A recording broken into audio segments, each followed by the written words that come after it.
quote, "How nice to feel nothing and still get all the credit for being alive," end quote. Jordan Peterson, during his lectures on the Book of Genesis, he said something to the effect of, "It's not surprising that so many people in the world do drugs. The surprising thing is that so many more people don't do drugs." Well, Slaughterhouse 5 is a book about that, not about drugs exactly, but about escapism. It's about being so dissatisfied with the state of being alive that whether that dissatisfaction is subconscious or not, you try to slip in to some kind of fantasy world. That's what we see here in this book. Now, I've been wanting to do this book review for more than a year now. Reason being, I was once in a book club with a group of people, and one of the people there, his career goal was to be an English teacher. He's the one who suggested this book. And at the end of the reading, he asked the question, what do we all think? Do we think it was all in his head, or do we think that he was really captured by aliens? Because this guy was pretty sure that he was really captured by aliens. And that's how he thought the author wanted to have readers think about this book and understand this story. Now, for my part, I was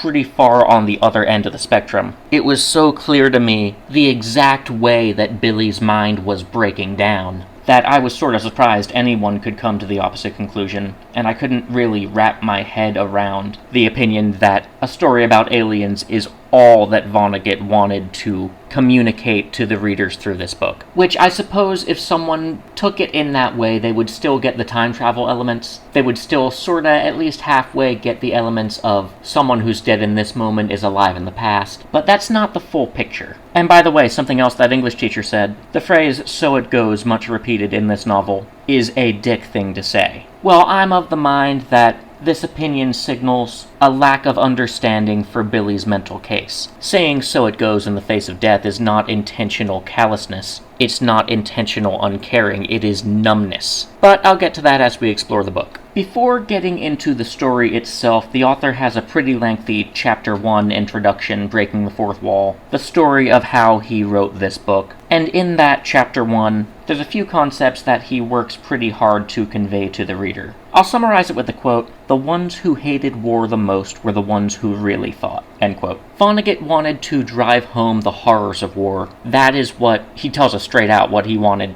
the reader to take away from this book. Talks about a conversation with someone, is this an anti-war book? Well, yeah, I guess so. Well, you might as well write an anti-glacier book, because you can't stop a glacier just like you can't stop human war. And Vonnegut's attitude towards that conversation that he writes about is, well, yeah, you can't stop war. That's true enough, but still, war is horrible, and you can't stop me from writing about how horrible it is. Which brings us to a story that took up a big portion of this introductory chapter. It was when he visited one of his old war buddies, Bernard V. O'Hare. Bernard's wife, Mary, when she heard that he was trying to write a book, she was pretty indignant because, quote, "you were just babies then," end quote. She was under the impression that this old war veteran was trying to write a book that would make war look glamorous, and that portraying war that way would get people all excited to have another war, even though in reality when those two went to war together they were just babies. And therefore when the next war happens, people will be just as quick to send more babies, like her own children, off to war. Well, Vonnegut made a promise to Mary O'Hare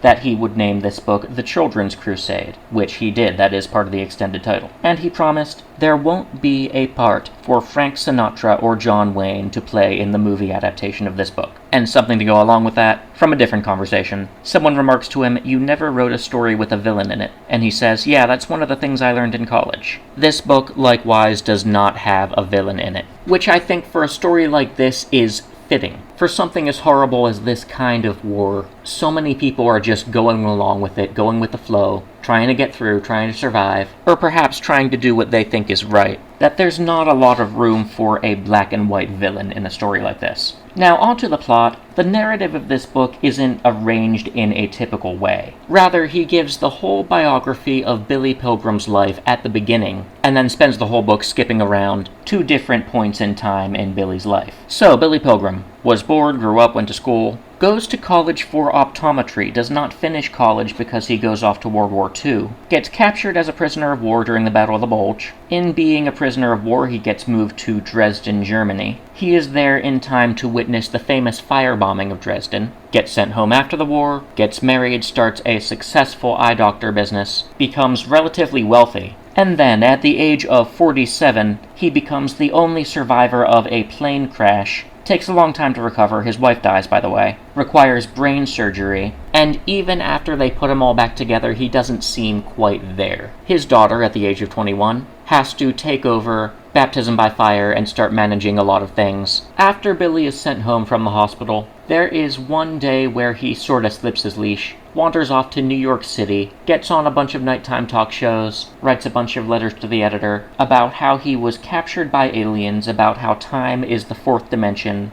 about how dead people aren't really dead, they're just dead in this moment, but there are so many other moments where that same dead person is still alive. Goes back home, his daughter comes to visit, has a stern talking to him about all those letters to the editor, says, "Hey, you look crazy." Then she figures out that his heat is not working and he hasn't even noticed that he's freezing cold and his feet are turning blue. So she puts him to bed with a heated blanket, calls the repairman, and leaves him like that. However, someone who's of the mind that Billy is really time-traveling would also include Billy's death in February of 1976, after becoming famous and giving a lot of speeches on the Tralfamadorian concept of time. Tralfamador, by the way, is the name of the alien planet where Billy was taken to after he was kidnapped from Earth and put in a zoo where aliens could come and look at how humans live. Of course, if you believe Billy. So let's explore Billy's mindset. Let's explore this theory of time travel and the fourth dimension. Quote, Billy has gone to sleep a senile widower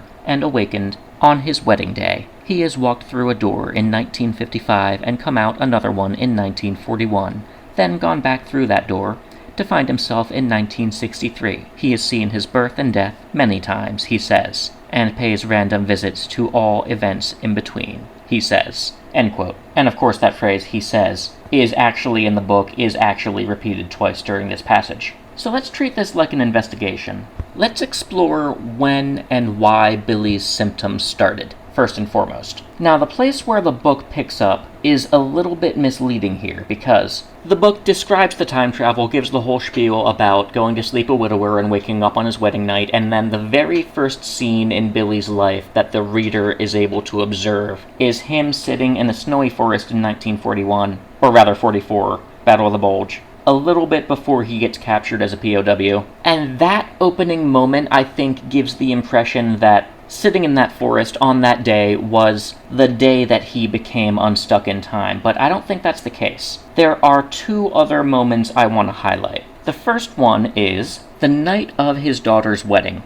which, according to Billy, is the night that he got picked up by the flying saucer and taken to the alien zoo. And he gives a really detailed account of this night. He can't sleep, he goes downstairs, he finds a bottle of dead champagne, he opens it, starts swigging it, turns on a TV show. It's a documentary about World War II. The show depicts a bunch of planes doing a bombing run over Germany and then returning, of course after getting shot up by AA guns. But rather, Billy plays the show backwards in his mind. In his drunken, sleepless, war-weary state, he sees the planes at the end of the bombing run flying backwards over Germany, picking up the bombs, all the people below, all the bombing victims healing miraculously. He sees the AA guns taking all the bullets back into the barrels. Of course, the people on the planes that were injured healing miraculously. He sees the planes going back home. He sees the bombs getting disassembled by factory workers, sees them neatly packing all the metals and the minerals that went into the bomb back into the earth, safe and sound where they can't be used to harm anybody ever again.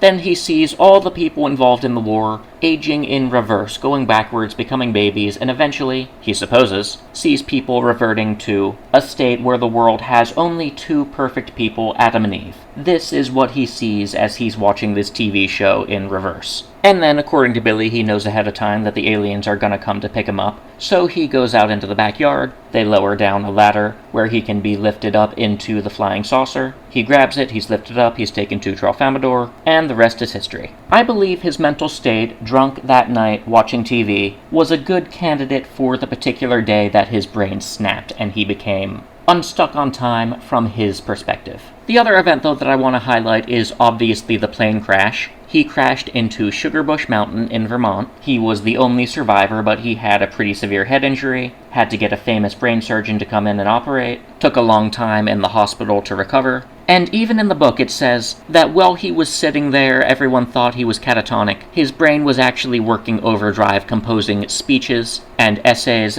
enlightening the world about this philosophy of death not being permanent, because the dead person is very much alive in a different moment, so they're not really dead. So those two events, Billy's recovery after the plane crash, where to the outside world he appeared catatonic, and the night of his daughter's wedding, where, according to Billy, he got picked up by a flying saucer, those are two moments that I think are likely candidates for the day that his brain snapped. Now, there's one other symptom of Billy's psychosis that I want to go over before we dive deep into what that brain snap actually means. That is the detaching of his thoughts from his emotions. In other words, his conscious mind no longer has any idea which emotion he's feeling at any given moment, and so when something sad hits him and he starts to cry, it catches him completely by surprise in multiple places. That is, multiple points in the timeline during this book. It reminds me of psychology students out there. If you've studied people who have a severed corpus callosum, the right brain and the left brain operate independently. They don't know why the other half of the brain is doing what it does, because they don't have that communication anymore, but they still very much both operate. This is what Billy's thoughts and his emotional reactions feel like to me. A good example is when he's watching that show about the bombers. The reader has to infer what his emotions are. He's watching a show about World War II, an event he lived through, an event that very much traumatized him, and his emotions want to play it backwards, put everything back to new, reset everything so there's only two perfect people in the world and there was never any human warfare. His emotions want to fix everything, want to heal everything. He is nostalgic for a time when he did not see so much death. But, like a person with a severed corpus callosum, the conscious mind watching the other half of the brain move their own hand, and having to guess at the purpose for that hand being moved. Billy is seeing this show, it playing in reverse, and he's not thinking in line with his emotions, rather he's thinking, wow, isn't this interesting? And he has really this detached, unemotional reaction to it. He's completely numb. In another place in the book where we see him as a middle-aged man, eye doctor, examining patients, diagnosing lenses, we're told that he breaks down crying in the middle of the day. He has no clue why, and his doctor prescribed him to go home in the middle of the day, take a nap, and then come back. Has no idea why he's crying. That's another example of his mind being completely detached from his emotions. But the place where we see this in the most detail is his description of his anniversary party. He sees a barbershop quartet singing the song That Old Gang of Mine, and he breaks down in uncontrollable tears. And at the time, we don't know why. Here's a quote from that scene, quote, "He had supposed for years that he had no secrets from himself. Here was the proof that he had a great big secret somewhere inside, but he could not imagine what it was," end quote. And then a few scenes later we see him hunkering down in a bunker in Dresden as the whole city is getting burned, millions of people are dying. Or wait, is it millions? Is it hundreds of thousands?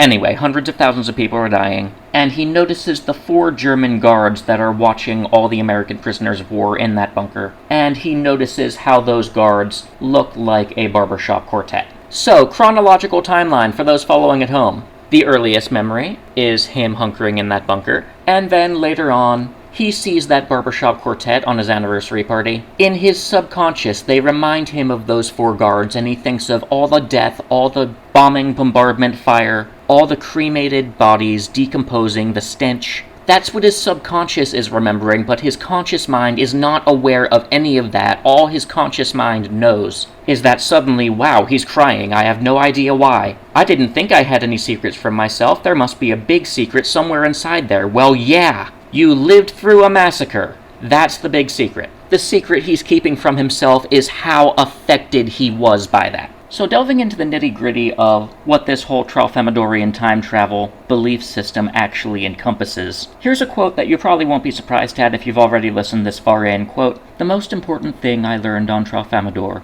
is that when a person dies, he only appears to die. He is still very much alive in the past. So it is silly for a person to cry at his funeral. All moments, past, present, and future, always have existed, always will exist," end quote.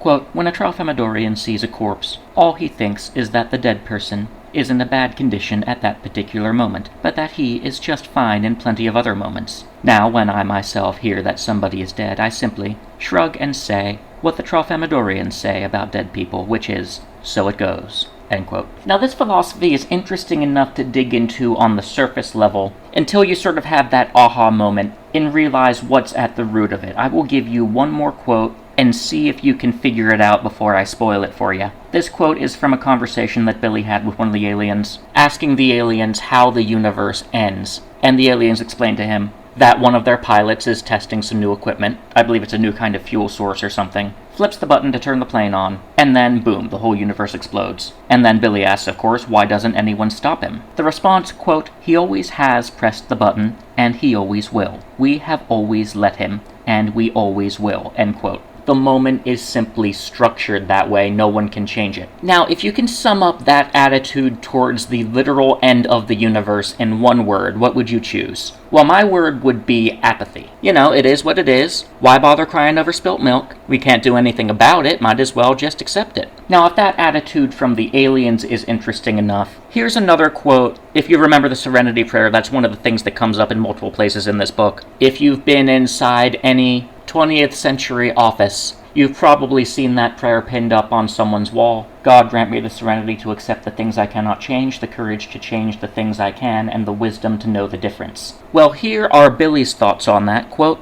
among the things Billy could not change were the past, the present, and the future, end quote. So in other words, this whole attitude about death is a way for him to accept things that are out of his control, things he cannot change. It's a way for him to come to terms with powerful emotions that he doesn't even know he's suppressing and dissociating from. In a few minutes, I'm going to talk about how the book portrays the war as turning so many people into just pawns in the game to be controlled by higher powers without their own autonomy. Well, this whole time travel thing is a way for Billy to accept his lack of autonomy. It's a response to his own feelings of helplessness, especially in the face of such horrible things that he's seen. Quote, only on Earth is there any talk of free will, end quote. Now, I'm going to give some evidence to back up my case. First up is a quote from the part of the book where he's sitting in the mental hospital, not after the plane crash, but after he comes back from the war, and the guy in the bed next to him has a huge collection of sci-fi novels. Quote, they both found life meaningless, partly because of things they had seen in the war. So they were trying to reinvent themselves and their universe. Science fiction was a big help, end quote. Both Billy and his friend had a habit of diving into fantasy to escape a harsh reality. I posit that Billy's love for diving into fantasy only grew from there and became an addiction. And furthermore, if you're paying attention, you can see a lot of different places where elements of things that Billy experiences in the real world go towards building this fantasy world with the alien zoo that Billy has assembled inside his own mind. Kilgore Trout is a big part of it. He mentions a book that Trout wrote about a couple of humans in an alien zoo, where the aliens simulate the stock market for them, tell them that $1 million is invested in the stock market on Earth, they have the job of managing that money. So there's the alien zoo idea. Billy one time passes out at his anniversary party. Kilgore Trout happens to be there. He suggests that Billy has gone through some kind of a time window.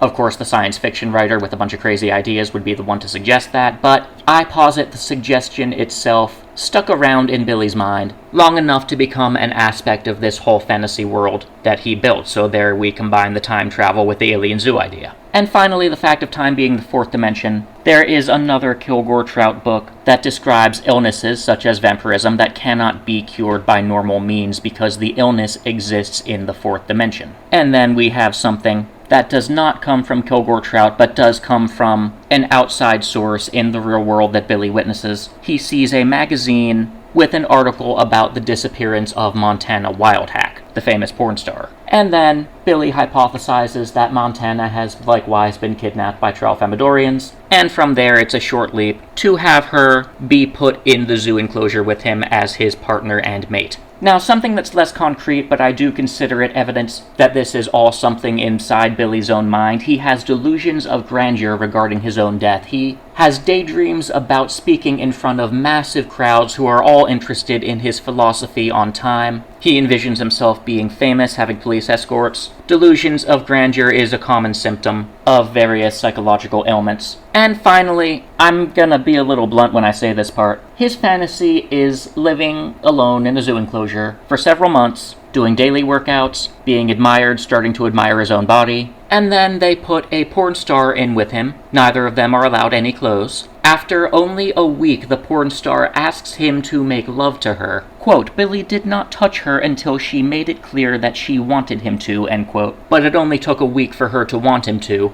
And then she gets pregnant, gives birth to a child. They are both naked this entire time. Billy has, quote, a tremendous wang, unquote, the book's words, not mine. Can we just be honest, this is, like, top 10 list one of the ultimate male fantasies. And, of course, if this is inside Billy's head, we're meant to imagine him sitting underneath the heated blanket after his daughter leaves the house with the magic fingers turned on, waiting for the heater repairman to come. So what do you think his hands are doing underneath the blanket as he's laying there thinking about Montana Wild Hack? Do you think he has pants on underneath the blanket? I'm just gonna leave it at that. Now, veering slightly away from defending my case that this is all in Billy's head, I'm going to talk about something that took even me a long time to figure out. That is why Billy is such a passive character. Even way back during that book club when I first read this book, all of us agreed Billy is less an active participant. It's more like the plot points happen to him, rather than him actually influencing anything at all. Quote, it was alright with Billy. Pretty much everything was alright with Billy, end quote. And that goes even as far as one of the opening scenes in the book, when Billy and Roland Weary and the two scouts are getting shot at by snipers. Quote, Billy stood there politely, giving the marksman another chance. It was his addled understanding of the rules of warfare that the marksman should be given another chance, end quote. And Roland Weary has to literally pull Billy into cover. I started forming the idea that Billy being so passive is maybe a symbol of how the war stole everyone's character. Quote, there are almost no characters in this story and almost no dramatic confrontations because all the people in it are so sick and so much the listless playthings of enormous forces. One of the main effects of the war, after all, is that people are discouraged from being characters, end quote. But then, taking it a step further, I realized I'm on the right track connecting this with everyone's lack of being a character. Billy being so passive is a symptom of what the war has done to him. How much self-autonomy it's stolen from him. It's a symptom of why he needs that serenity prayer to understand, to make sense of, to process things that he cannot control, which is, of course, the past, the present, and the future. The thing that Billy can control, of course, is what goes on inside his own mind. Quote, that's one thing Earthlings might learn to do if they try hard enough. Ignore the bad times and focus on the pleasant ones, end quote. Billy's whole construction of this alien zoo is an effort to maximize the pleasant things that go through his mind and minimize the unpleasant ones. And now we come to the segment in this book review where I go over just miscellaneous thoughts that don't neatly fit in with any kind of structure I could think of for how to lay out this video. First up, a nice little touch that the author put in here. He describes when Billy is aboard the flying saucer what a Tralfamadorian book typically looks like. It's described as a collection of short messages, in no particular order, chosen by the author to become beautiful when read all at once. And these messages are so short they're compared to telegram messages like, in the 1800s. You go to the telegram office, you have to pay per character so people keep it short. If you ever see in a movie, I will be coming at this time, stop. I will meet you at this place, stop. Just those super short messages, but a whole book of them, and if you read them all at once, it crafts a beautiful scene. That is what a Tralfamadorian book, as the author describes it, is meant to be. Now, here's a quote from that introductory chapter, before the author actually gets into Billy, when he's just describing some things about his life and his writing process. Quote, the book, is so short and jumbled and jambled, because there is nothing intelligent to say about a massacre. Everybody is supposed to be dead, to never say anything or want anything ever again, end quote. The jumbled and jangled part is the part I want to focus on. How much it skips around in time, giving us one scene after another, in no particular order. Well, there's a little bit of order. Just because we're humans, we need order, but as little order as the author can get away with giving us. I think that this whole book itself is a microcosm of what the author imagines a Tralfamadorian novel to be. Which is like, I see what you did there, I appreciate that, nice. Another thing, the author made great use of repetition in this book. Adam and Eve, when Billy is getting captured by Germans before he goes to the POW camp, he looks into the boots of one German soldier, and they are polished so nicely that he sees Adam and Eve in the reflection there. The other place Adam and Eve pops up, there might be more than one other place. I might have missed one. But the other place is when Billy is watching the bombing documentary, and playing it backwards in his head and everyone's aging in reverse, they go back to two perfect humans, Adam and Eve. The photograph of the woman and the Shetland pony that gets repeated multiple times, he sees it first in the hands of Roland Weary, and then later on when he's browsing the smut shop in New York City. The Serenity Prayer is something that comes up multiple times. Muscles bulging like cannonballs. That phrase is first used, to my memory, in reference to the Englishmen in the POW camp. When Billy gets there, they had spent every day of the war exercising for the past 3 years. He describes their calf muscles as being bulging like cannonballs. And then the second time it's used is when Billy is in the smut shop in New York City, pays 25 cents to look at a piece of smut on the video machine in the back, and the male porn stars have muscles bulging like cannonballs. Three Musketeers candy bar in multiple places, multiple different characters, usually overweight characters, specifically have a Three Musketeers candy bar in their hand and they are eating that. Ups and downs, ups and downs. First, the book Billy read while he was on the flying saucer on his way to Tralfamadore. Next up, Billy walking on his way to the POW camp because the sole of one of his shoes is damaged. A radium dial. We see this, of course, in the scene where Billy is traveling the Midwest with his parents when he is younger. His dad has the radium dial watch, and that is the only light in the pitch-dark cavern when they turn all the lights out for everyone. He also describes Russian faces as radium dials. The phrase, "why me?" I will describe that in greater detail later. Orange and black stripes. Of course, orange and black stripes are what go on the roof of the train cars that are carrying prisoners of war during World War II, so that planes flying overhead will know that those trains are not fair game to be bombed. And then, on his daughter's wedding night,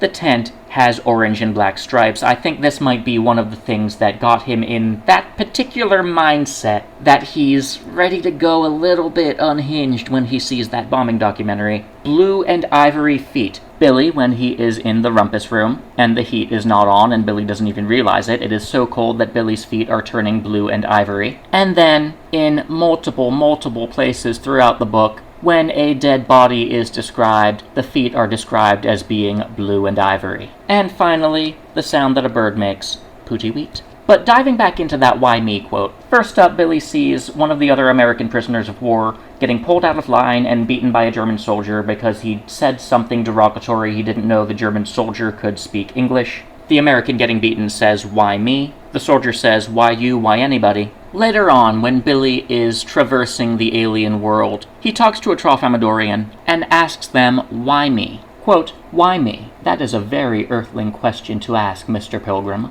Why you? Why us, for that matter? Why anything? Because this moment simply is. Have you ever seen bugs trapped in amber? Yes. Well, here we are, Mr. Pilgrim, trapped in the amber of this moment. There is no why." End quote. Now that I wanted to highlight in particular. I wanted to compare this with the Book of Job, actually, in the aspect of accepting things you cannot control. In the Book of Job, of course, the main takeaway from the story is to accept that God knows so much more than you. God has his control over so many more things than you. Do you know what it takes for all the fishes to swim? Do you know all the varieties of wild animal? Do you know what it takes for the sun to shine every day? Do you know why each cloud is in each place in the sky? No, you don't. But God does, and we're supposed to just trust God that he's able to arrange all this stuff better than any human ever can. And for a long time after reading Job, I puzzled and puzzled over that in my head because it just felt like the answer was lacking.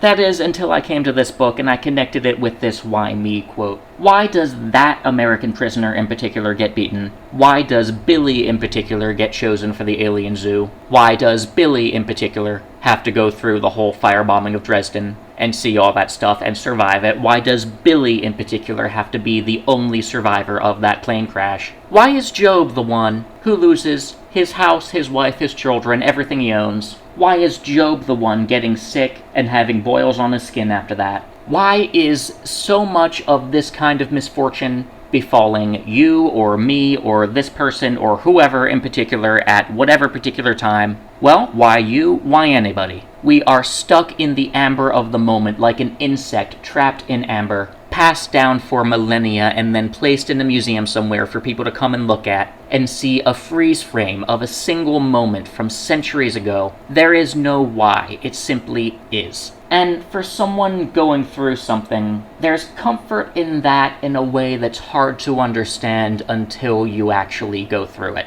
There's serenity in being able to accept that there might not be a why to this situation, at least not a why that I will ever get to understand. It just simply is. I am here in this moment right now. And I'll even connect this to a Lord of the Rings quote. Frodo speaking, quote, "I wish the ring had never come to me. I wish none of this had happened." End quote. Gandalf speaking, quote, "So do all who live to see such times, but that is not for them to decide. All we have to decide is what to do with the time that is given to us." End quote. And Gandalf's response there, emphasizing that we can still decide what to do with the time that's given to us, is the counterbalance that keeps us from going completely off the rails like Billy does, keeps us from getting completely lost in Fantasyland, or drugs, or whatever kind of escapism we choose like Billy does, and keeps us grounded in the real world, able to act with the time that we have left in this life. We cannot control the past, but we can control the future. We cannot control what's coming at us from outside in the present, but we can control